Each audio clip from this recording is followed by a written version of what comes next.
It's potato salad season and nothing gets me more excited than that. So I thought we would make 3 easy potato salad recipes to get you through the summer and to get you excited about potatoes.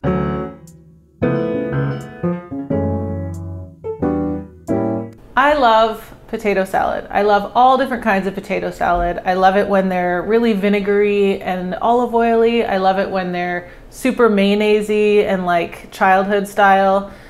The one thing that all the potato salad I make seems to have in common is, well, they all have potatoes, of course, and they all tend to have mustard in some kind of format, because I think potatoes and mustard are just such a good match made in heaven.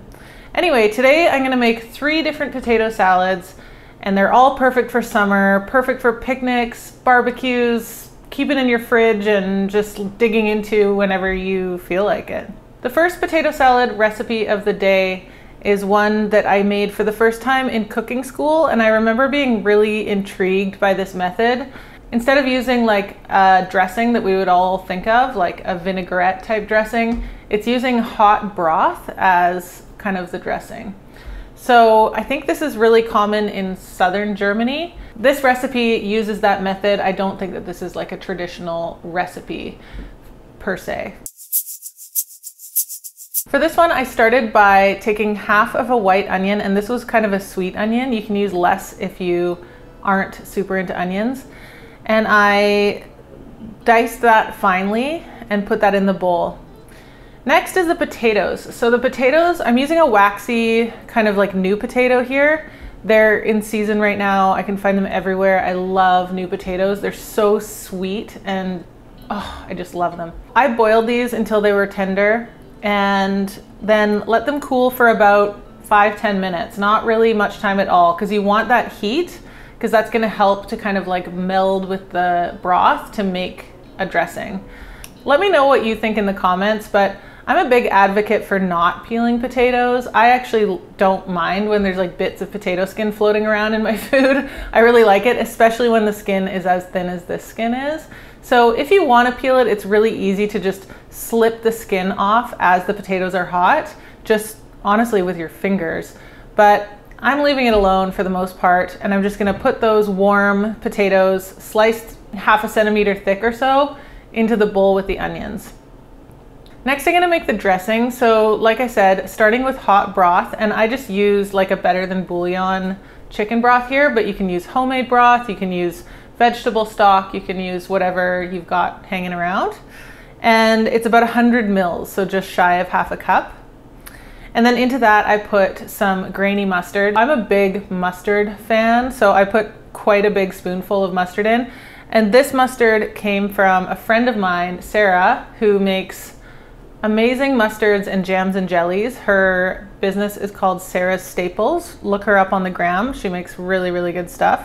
And then I added about 1/2 teaspoon of salt, a couple teaspoons of cider vinegar, a little pinch of pepper, and then I dumped that over the potatoes. So the broth is hot, the potatoes are hot, and depending on how hot both of these things are, that will affect the amount of dressing that kind of gets soaked in. So I recommend fairly hot on both fronts so that you really get a nice kind of like thick, rich dressing. And then once that's all mixed together, I'm getting into some of the extras. So I do drizzle a little bit of oil on this salad just for a little bit of like that kind of oily consistency, that oily kind of like texture that you get, which I just really love, but you don't really need it. On top of that, I'm adding in some chopped up gherkins because I love gherkins, and that's about it. And then I just toss all that together. You can see that this is still quite brothy at this point. So what I'm gonna do is put it into the fridge, and after about 20 minutes, the dressing really soaks up into the potatoes, and I'm just gonna spoon this out onto a nice little presentation platter. And you know, this is totally unnecessary, but I just thought it would be nice to do a few blobs of sour cream and a few sprigs of fresh dill, maybe a bit more pepper. And this is basically lunch today, and I'm pumped about it. The second salad of the day is kind of like a Nicoise inspired salad. I've got potatoes, green beans, tomatoes, nice cherry tomatoes, olives.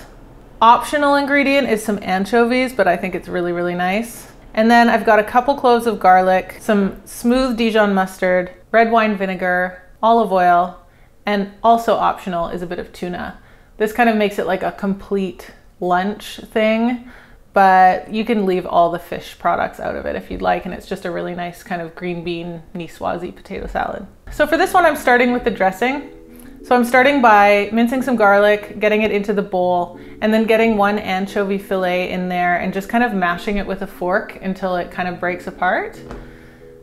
And then I'm going in with a big spoon of Dijon mustard, a tablespoon of red wine vinegar, and then I just kind of work that together with a fork and then semi-slowly drizzle in the oil. Now, I'm not really worried about this becoming a proper emulsion at this point. I'm fine with it being like a broken vinaigrette. So now that I've got the dressing in the bowl, I'm just gonna add the potatoes, which I chopped roughly, and some blanched green beans. I blanched these for about a minute. A lot of people kind of underdo it on green beans, I find, and they do like 20-30 seconds, and then the green beans still have that kind of squeaky texture.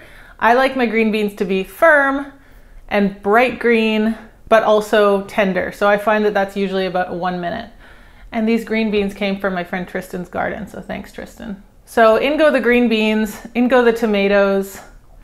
For the olives, I'm using Kalamata olives. If you had access to Nicoise olives, that would be even more awesome. But I love Kalamatas and they're everywhere. And to take the pit out, I just lean on the side of them with a knife and then the pit just kind of pops out. So I toss those in and then toss it all together. And then a little bit of oil packed tuna, totally optional, but I thought it would be nice for our dinner tonight. So I chucked that in and that's it. So this is my Nicoise inspired potato salad with green beans and tomatoes and olives, and it's so good. And we just, oh, I really wish I'd made double this amount because we would have eaten it all. It was so, so good. And my last potato salad for the day is inspired by my mom.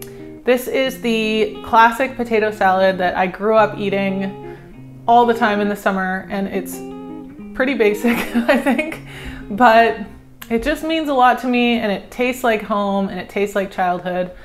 So let's make it. For my mom's potato salad, I have potatoes, of course. I have some celery, a carrot. I have a couple of almost hard-boiled eggs, like medium to hard-boiled, I think, if I did it exactly how I hoped I did it. I have some toasted sunflower seeds, and then mayo, yellow mustard, like ballpark yellow mustard, and apple cider vinegar. That's it. As usual, I'm not really doing much in the way of measuring here, but everything's just being eyeballed. So start with the potatoes. Again, I'm not going to peel them because I don't feel like it. Whoop. I'm lucky enough to be using new potatoes for all of these recipes today because it's the summertime and new potatoes are everywhere. But you can really use any kind of potato. The only time that I would not use a baker potato is probably with the German style, the brothy potato salad, because it's just too starchy and it would just like suck up the dressing too much, and it would, the potatoes would probably fall apart somewhat in that hot environment. This is a pretty small batch of potato salad. I feel like normally I would make way more, but I'm making 3 different kinds. My family can only eat so much. For the celery, I'm using the heart, which is my favorite part. I love using the whole celery, including the light green leaves. They're so tender and nice. So this is the equivalent of probably 1 big celery stalk. Get that in. And then carrot, 1 carrot. I'm just gonna peel it, grate it. I'm not putting any pickles in this potato salad, but you know what? You totally could. And I think my mom probably did some of the time. She said if my dad wasn't around, she would use pickles, which I don't know. I don't remember anything about my dad not liking pickles, but whatever. Eggs are next. All those debates about what makes an egg hard to peel or easy to peel, they're all garbage. It's all about the age of the egg. That's the only factor. I've run so many experiments in my years of egg peeling. They have to be a little few days old. They just have to be. My mom always had one of those egg slicers. You know those ones where you open it up and there's a bunch of wires going across? You could get one in the shape of a mushroom too that was like a mushroom slicer. So such an 80s invention, but you really don't need that. I like busting up my eggs by hand sometimes just to get some rough kind of, you know, craggy pieces. Or you can use a knife, or you can use a grater. Grated egg salad is one of my favorite things for sandwiches. It's so light and fluffy and you don't need to use as much mayo. I think I'm gonna do the hand busted version for this moment, just because it's kind of satisfying. And look, you get like big chunks so you can really sink your teeth into it. And these eggs are perfect. They're still bright yellow in the middle, but they're firm all the way through. Don't want any of those gray rings around our yolks. Okay, so that's the 2 eggs in. Sunflower seeds are, in my mind, very important for my mom's potato salad. Now I'm gonna make the dressing. And for this, it's just mayo. And I have this Kewpie mayo still from leftover from something. You know, homemade mayo is awesome. I've done 2 videos on homemade mayo that takes like less than a minute to make. So if you're wondering about that, definitely go back and check those videos out. Yellow mustard quite a bit, like I'm gonna say a couple tablespoons in with this kind of 1/4 cup or so of mayonnaise. And then I'm gonna say about 2 or 3 tablespoons of cider vinegar. Pinch of salt, probably half a teaspoon or so. And some pep.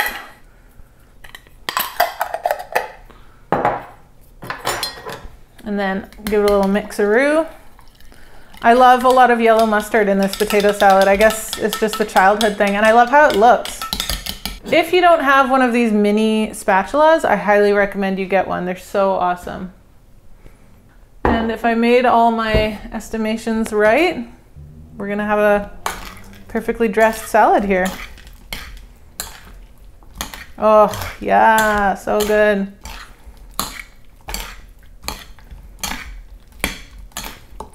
Look at that, perfect ratio. Not too mayonnaise-y, not too thick, not dry. Just everything's nicely coated. Oh, I'm so excited about that. And then lastly, I'm gonna top it with a few more sunflower seeds because that crunch is everything. And there are no onions in the salad, you might have noticed, because that is one thing my dad will not tolerate. I grew up eating very few onions because of that. All right. Mmm.